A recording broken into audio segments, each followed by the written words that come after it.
ఆనమ నారాయణ రెడ్డి గారు ఒక వర్గంగా అంటే మీ పార్టీ నుంచి కొన్ని ఓట్లు తీర్చుకోవచ్చు. ఆ తర్వాత నేదురుమల్లి జనార్దన్ రెడ్డి గారు కుమారుడు ఎవరైతే ఉన్నారో ఆయన రామ్ కుమార్ రెడ్డి గారు కూడా కొన్ని ఓటింగ్ ఉంటుంది, మీకు కొంత ఇది ఉంటుంది. అంటే ఇలా వర్గాలుగా విడిపోతే రేపు పొద్దున 2024 ఎన్నికల్లో ఏంటి పరిస్థితి, ఏంటి పార్టీ పరిస్థితి ఏంటి అనేది ఒక డౌట్ అవుతుంది. పార్టీ ప్రధాన ప్రతిపక్షంగా అక్కడ ఉంది. ఇప్పటికే కురుగొండ రామకృష్ణ గారు 2 సార్లు ఎమ్మెల్యేగా గెలిచి మళ్ళా అభ్యర్థి రేసులో ఉన్నారు. అక్కడ మస్తాన్ యాదవ్ అని వేరే ఒక ప్రముఖమైన వ్యక్తి టికెట్ రేసులో ఉన్నారు. మస్తాన్ యాదవ్ గారికి ఒక వర్గం, కురుగొండ రామకృష్ణ గారికి ఒక వర్గం, ఆనం రామనారాయణ గారికి ఒక వర్గం ఉంది. అంటే ముగ్గురు తెలుగుదేశం తరపున ఉన్నప్పుడు ఏం వాళ్ళ ఓట్లు చీలవా? మాకు చేసిన పనులు చెప్పుకునే సామర్థ్యం ఉంటే చాలు. మేము చేసినన్ని పనులు, ముఖ్యంగా అమలు చేసిన మేనిఫెస్టో, ఇచ్చిన సంక్షేమం, నేరుగా అభివృద్ధి ఏదైతే ఉందో మేము చెప్పుకుంటే గెలుస్తాం. వాళ్ళకి చెప్పుకోవడానికి ఏం లేదు. కేవలం తెలుగుదేశం పార్టీ వాళ్ళు వైఎస్ఆర్సీపీని, జగన్మోహన్ రెడ్డి గారిని విమర్శించి ఓట్లు అడగాలనుకునే దుస్థితిలో ఉన్నారు.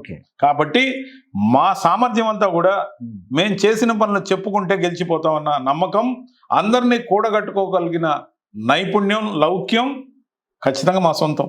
రవిచంద్రారెడ్డి గారికి ఈరోజు ఖచ్చితంగా చెప్పాలంటే వెంకటగిరిలో ఎటువంటి సానుకూల అంశాలు ఉన్నాయంటే మీరేం చెప్తారు? పార్టీ చేసిన మంచి పనులు, పార్టీ యొక్క దన్ను గుర్తు వైఎస్ జగన్మోహన్ రెడ్డి గారి కటౌట్ చాలు. నాలాంటి వాడికి ఉన్న కంటెంట్ ఏంటంటే పార్టీ సిద్ధాంతాలని, పార్టీ చేసిన పనుల్ని బలంగా ప్రజల్లోకి తీసుకెళ్ళగలగడం, ప్రజలతో మమేకమైపోవడం, ఎటువంటి సామాన్యుడితో కూడా భేషజాలకు పోకుండా తన తర తమ అని లేకుండా శత్రువు ఇంటికి సైతం నడిచి శత్రువు మనసు కూడా గెలవడం నా ధ్యేయం. వీలైనంతవరకు మన వాడిని చేసుకోవాలన్న ప్రయత్నం ఉంటుంది. ఎందుకని ఎవరినైనా ద్వేషించాలి? ఇప్పుడు రామ్ అంటే కూడా నాకు ఇష్టమే, రామ్ గెలవాలని కోరుకుంటా.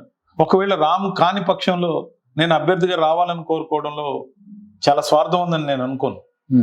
వైఎస్ఆర్సీపీ అధిష్టానం మరి మీ పేరు అభ్యర్థిత్వాన్ని ఖరారు చేస్తే ఇన్ఛార్జిగా ప్రకటించిన నేపథ్యంలో మరి రామ్ కుమార్ రెడ్డి గారు మీకు అవకాశం ఉందని మీరు భావిస్తున్నారు? నాకు తెలిసినంతవరకు ఎవరికి అభ్యర్థిత్వం ఇచ్చినా ప్రతి ఒక్కరికి సహకరించుకునే వాళ్ళు మాత్రమే పార్టీలో ఖచ్చితంగా కొనసాగుతారు. అంత విభేదమైన మెంటాలిటీ ఉంటే చూస్తున్నారు చాలా మంది, అటు ఇటు పార్టీల వైపు దిక్కులు చూస్తున్నారు. దిక్కులు చూసిన వాళ్ళ భవిష్యత్తు ఏమవుతుందో మీరు చూస్తున్నారు మీడియాగా. వాళ్ళకి చెప్పేది ఒకటి, చేసేది ఒకటి, చివరి చేతిలో మొండి చేయి చూపేది ఒకటి. ఇక్కడ అలా ఉండదు. చెప్పింది చేయటం, లేదంటే మీకు ఇవ్వలేకపోతున్నాను పిలిచి మర్యాదగా చెప్పటం అనేది పార్టీ యొక్క గొప్ప లక్షణం, వైఎస్ఆర్సీపీలో ఉన్న గొప్ప లక్షణం ఇది. సో వైఎస్ఆర్సీపీ ప్రజల కోసం ఎంత డెడికేటెడ్గా ఉందో, వైఎస్ఆర్సీపీ పార్టీ నాయకులకి, కేడర్కి కూడా అంతే డెడికేటెడ్గా, ఎక్కడ మొహమాటాలకు తావు లేకుండా మంచిగా చెప్పి వాళ్ళని జాగ్రత్త చేసుకోవాలి, ఎవరిని మనం వదులుకోకూడదనే సిద్ధాంతంలో వైఎస్ఆర్సీపీ పార్టీ ఉంది. కానీ వాళ్ళంతా వాళ్ళు తొందరపడితే మనం చేయగలిగింది. ఓకే, ఇప్పుడు అధిష్టానం ముందు, మీరు వైఎస్ఆర్సీపీ అధిష్టానం ముందు కానీ, జగన్మోహన్ రెడ్డి ముందు కానీ, మీకు ఖచ్చితంగా ఆ నియోజకవర్గానికి కావాలి, ఇన్ఛార్జిగా వెళ్ళాలి, నేను అభ్యర్థికి ఈసారి పోటీ చేయబోతున్నానని మీరేమన్నా కోరిన దాఖలాలు ఉన్నాయా, లేకపోతే కలిసినటువంటి పర్యాయాలు ఉన్నాయా? రాజకీయాల్లో సహజంగా టికెట్ కావాలంటే అన్నా నేను ఇంత ఖర్చు పెడతా, నా ఇంటి పేరు ఇంత బలం, నేను ఇంత పొడుగు ఇంత లావు అని చెప్పుకొని ప్రమోట్ చేసుకొని టికెట్లు అనగాలనే సంస్కృతి ఉంది. కానీ నన్ను నేను ఏ విధంగా మలుచుకున్నానంటే, నేను పార్టీకి పనికొస్తా, పార్టీకి ఒక ఆప్షన్గా వెంకటగిరిలో నేను ఉంటా. ఆప్షన్గా, అండర్లైన్ అండి, ఆప్షన్గా వేరే వైపు చూసినప్పుడు నేను ఉన్నా అని నన్ను నేను ప్రొజెక్ట్ చేసుకుంటున్నా. అంతేగాని నాకు టికెట్ ఇస్తేనే మీరు మంచివాళ్ళని, టికెట్ ఇవ్వకపోతే చెడ్డవాళ్ళని చెప్పే సంస్కృతి నాకు లేదు. నేను ఏ పార్టీలో ఉన్న జెండా నిబద్ధతతో మోసే కార్యకర్తని, నా పార్టీ ఖచ్చితంగా గెలవాలనే స్వార్థం ఉన్న వ్యక్తిని, నా పార్టీ గెలిస్తే నేను బాగుంటానని నమ్మే వ్యక్తిని, నా నాయకుడు తిరిగి ముఖ్యమంత్రి కావాలని కోరుకోవడంతో పాటు మమ్మల్ని విభేదించి మధ్యలో నట్టేట ముంచిన ఆనం రామనారాయణ రెడ్డి గారు ఎట్టి పరిస్థితుల్లో గెలవకూడదని నా పంతం. దానికోసం ఏ విధంగా అయినా పార్టీ నిర్దేశించిన విధంగా నడవడానికి సిద్ధం. అంతేగాని నాకు ఎమ్మెల్యే టికెట్ ఇప్పుడే వచ్చేయాలి, నాకు ఎమ్మెల్యే టికెట్ ఇస్తేనే నా పార్టీ గొప్పదని, నాకు ఎమ్మెల్యే టికెట్ ఇవ్వకపోతే నేను ఎవరితో సహకరించనని, లేకపోతే నాకు స్వార్థం ఎక్కువని నేను ఎప్పుడు ఉండను. అంతేకాదు, పార్టీలో పదవులు దేవుడు రాసిన రోజు, నాయకుడు ఆశీర్వదించిన రోజు. ఈరోజు నన్ను కార్పొరేషన్ చైర్మన్గా కూర్చోబెట్టారు జగన్మోహన్ రెడ్డి గారు. మొదటి పంచిలో నన్ను అందరూ వదిలేశారు, కానీ స్వయంగా ముఖ్యమంత్రి గారి దగ్గర తీశారు. అదేవిధంగా నా టైం అంటూ నాకు వచ్చినప్పుడు నాకు ఆ పిలుపు వస్తుంది. నేను ఈరోజు కూడా నమ్మే సిద్ధాంతం, I'm not lobbying for my self, I'm throwing my self as a option to the party and I'm capable, I'm very much ready to compete and to contest from Venkatagiri if party desires, if leader blessings iste ఖచ్చితంగా. అంతేగాని leader decide చేసిన, party decide చేసిన మాత్రమే నాకు MLA ticket కోరుకుంటాను తప్ప MLA ticket కోసం దిగజారి ప్రవర్తించను. ఎమ్మెల్యే కావచ్చు, ఎంపీ కావచ్చు, మంత్రి కావచ్చు, మన జాతకంలో, అదృష్టంలో, రాతలో ఉండాలి. ఆ టైం వచ్చినప్పుడే వస్తాయి. ఖచ్చితంగా కూడా దానికి దేవుడు నిర్ణయించిన డేటు కరెక్ట్గా కుదరాలి, నాయకుడు కరెక్ట్గా ఆదేశం ఇవ్వాలి, అప్పుడు మాత్రమే సాధ్యం. అయితే ప్రతి మనిషికి కొన్ని టార్గెట్స్ ఉంటాయి, ప్రతి మనిషికి కొన్ని కోరికలు ఉంటాయి. నా నాయకుడు వెనక వైపు నించుని నా నాయకుడు చేస్తున్న గొప్ప పనులు చట్టసభలో చెప్పాలని ఒక రాజకీయ నాయకుడిగా సగటున చట్టసభలోకి ఒక్కసారైనా ప్రవేశించాలన్న కోరిక నాలో కూడా బలీయంగా ఉంది. ఇది ఏమాత్రం నేరం కాదని నేను నమ్ముతున్నాను.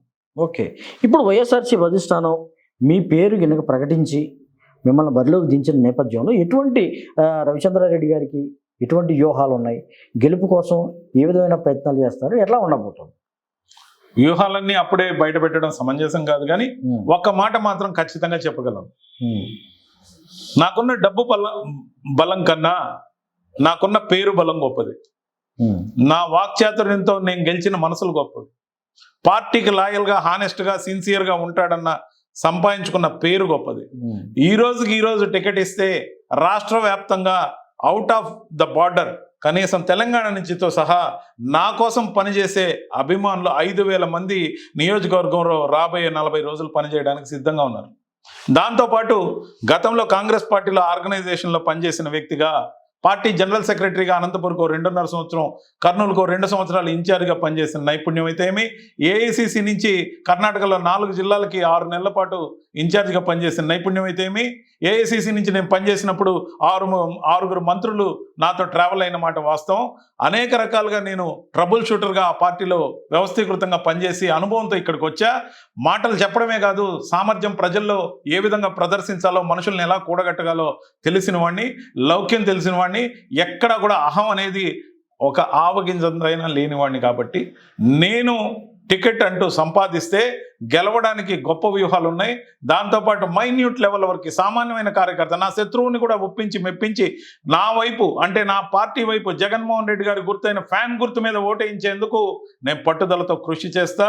ఆ విధంగా ముందుకెళ్తానని నమ్మకంగా ఉన్నా. ఇప్పటికే వైఎస్ఆర్సీపీ నుంచి 5 జాబితాలు అయితే విడుదలైన నేపథ్యంలో రేపో మాపో మరో 6వ జాబితా రాబోతున్న తరుణంలో వెంకటగిరికి సంబంధించి ఎప్పుడు రాబోతుంది, ఏ జాబితాలో మీ పేరు చోటు చేసుకోబోతుందనే అంశం మీరు ఏం చెప్తారు? దాని గురించి నేనేం చెప్పకపోయినప్పటికీ ఈ రోజున ఏదైతే ఇన్ఛార్జీలుగా ప్రకటిస్తున్న వ్యక్తుల్ని బీఫామ్ ఇచ్చే వరకు దీంట్లో 90% మాత్రమే టికెట్లు పొందుతారని అనుకుంటున్నా.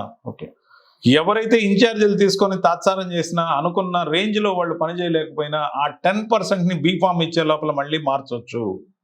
ఓకే, ఈరోజు టేక్ ఇట్ గ్రాంటెడ్గా ఇన్ఛార్జీలుగా పెట్టాం కదా, ఇంకా మనం నిద్రపోయినా పర్లేదు, మనకు టికెట్ వచ్చేసింది, ఈ ఇన్ఛార్జి పదవే బీఫామ్ అనుకుంటే తప్పు. అంటే ఇప్పుడు చెప్తూ వచ్చారు మరి ఖచ్చితంగా వాళ్ళే ఎమ్మెల్యే అభ్యర్థులు, ఇన్ఛార్జీలు ఎవరైతే ఎమ్మెల్యే అభ్యర్థులను ప్రకటించారు. అంటే మీరు మాత్రం అంటే చెప్తున్నారు, నేనే కాదు, డౌట్ఫుల్ గా అమర్నాథ్ గారు కూడా ఇదే చెప్పారు. మొన్న మా ఇండస్ట్రీస్ మినిస్టర్ ఎవరికైతే ఇన్ఛార్జి పదవులు ఇచ్చారో తనకు ఆ రోజు ఇవ్వనప్పుడు ఇదే చెప్పారు. దాన్ని రెఫరెన్స్ తో నేను చెప్తున్నా. ఆయన ఏమన్నారంటే, ఇప్పుడు ఇచ్చింది ఇన్ఛార్జి పదవులు, వీటిల్లో 90% 95% వీళ్లే అభ్యర్థులుగా ఉంటారు.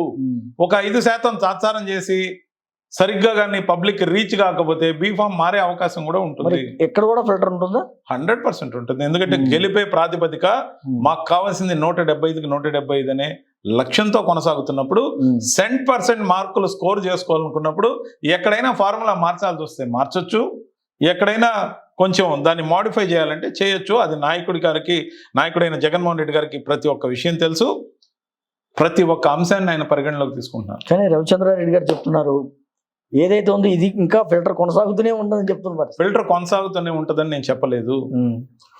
100 మందికి ఇన్ఛార్జి పదవులు ఇస్తే కొత్తగా వాళ్ళలో 95 మంది ఖచ్చితంగా వాళ్లే ఎమ్మెల్యే అభ్యర్థులు లేదా ఎంపీ అభ్యర్థులు. ఓకే. దాదాపు ఎంపీ అభ్యర్థుల్లో మార్పు కూడా ఉండకపోవచ్చు.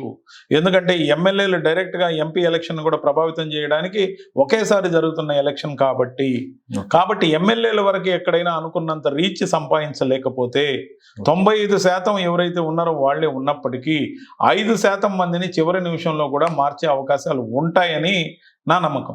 ఓకే రవిచంద్రారెడ్డి గారు, మరి వెంకటగిరి ప్రజల మద్దతుతో, వైఎస్ఆర్సీపీ అధిష్టాన మద్దతుతో మరి వెంకటగిరికి మీరు ఇన్ఛార్జిగా రావాలని కోరుకుంటూ, మరి భవిష్యత్ రాజకీయాల్లో మీ పేరు బలంగా ఉంటుందని ఆశిస్తూ థ్యాంక్ యూ అండి. నమస్కారం. Thank you.